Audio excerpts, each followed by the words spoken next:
This is Aadhya. Welcome back to the channel. आज हम 6th class की एक्सरसाइज 3.3 का क्वेश्चन नंबर 4 करेंगे और आइए पढ़ते हैं क्या क्वेश्चन कहता है। यूजिंग डिविजिबिलिटी टेस्ट का इस्तेमाल करते हुए determine which of the following numbers are divisible by 11। हमने 11 का डिविजिबिलिटी रूल सीखा था। हमारा 11 का डिविजिबिलिटी रूल आज फिर इस्तेमाल हो रहा है इस क्वेश्चन में।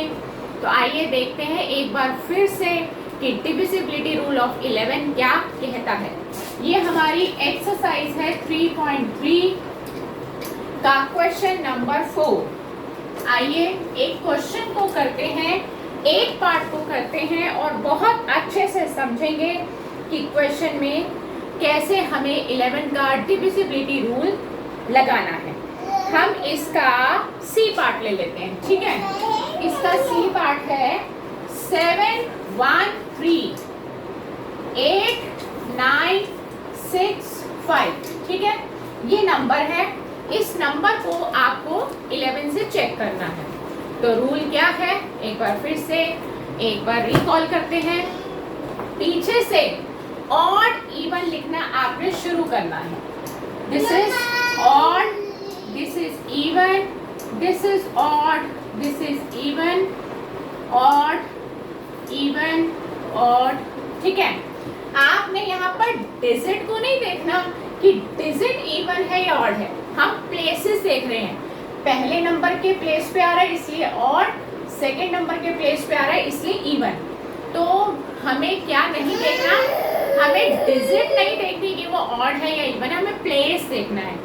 अब ये काम स्टेप कर लिया हमने पहला, ये हमारा पहला स्टेप था। सेकेंड स्टेप हमारा कहता है कि आप ऑड नंबर के प्लेसेस पर जितनी भी डिजिट्स आ रही हैं सबका सम कर दीजिए, एडिशन कर दीजिए। हाँ जी बेटा आओ। ऑड प्लेसेस पर जितनी भी डिजिट आ रही है आप सबका सम करेंगे। देखिए सम ऑफ डिजिट्स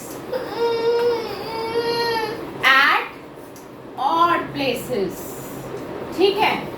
आपको ऑड प्लेसेस, ऑड पे कौन है 5, फिर ऑड पे कौन है 9, फिर ऑड पे कौन है 3 और फिर ऑड पे कौन है 7। आप इन सब का सम कर दीजिए। 5 + 9 14, 14 + 3 17, 17 + 7 24। सेकेंड स्टेप भी खत्म, स्टेप वाइज चल रहे हैं। अब तीसरा स्टेप, इवन प्लेसेस पर जितने भी डिजिट्स आ रहे हैं उनका भी एडिशन कर डालो। आप यहाँ पे क्या लिखोगे, sum of digits at even places, even places पे जो आ रहे हैं उनका भी सम कर डालिए। आओ, हमारा छोटा सा स्टूडेंट भी आपको ज्वाइन कर रहा है। से hello, hello, how are you. चलो वापस क्वेश्चन पर आते हैं। इवन प्लेसेस पर कौन है 6, फिर इवन पे कौन है 8, फिर इवन पे कौन है 1, ठीक। 6 + 8 14, 14 + 1 15। आपका तीसरा स्टेप भी खत्म। पहला स्टेप, दूसरा स्टेप, तीसरा स्टेप। अब क्या करना है, चौथा स्टेप, डिफरेंस निकाल दीजिए दोनों का, bigger minus smaller. 24 - 15 and this gives you 9। अब आपने क्या देखा, आपने देखा कि डिफरेंस आ रहा है 9 which is not divisible by 11। अगर डिफरेंस 11 से डिविजिबल नहीं है तो फिर ये पूरा नंबर ही 11 से डिविजिबल नहीं होगा। रूल क्या समझ में आया, कॉन्सेप्ट क्या समझ में आया कि डिफरेंस जो भी आएगा वो 11 से डिविजिबल होना चाहिए।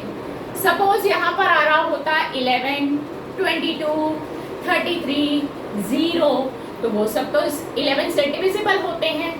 बट अभी आ रहा है 9, तो 9 11 से डिविजिबल नहीं है, तो ये नंबर भी 11 से डिविजिबल नहीं होगा।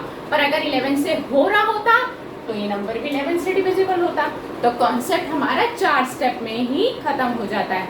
तो हम यहाँ लिखेंगे बिकॉज, बिकॉज का सिंबल होता है ये 2 डॉट ऊपर 1 डॉट नीचे। 9 is not divisible by 11। हमने ये लाइन लिख दी कि 9 11 से डिविजिबल नहीं है। देयरफॉर का सिंबल होता है एक डॉट ऊपर 2 डॉट नीचे। Therefore 7 1 3 8 9 6 5 is not divisible by 11।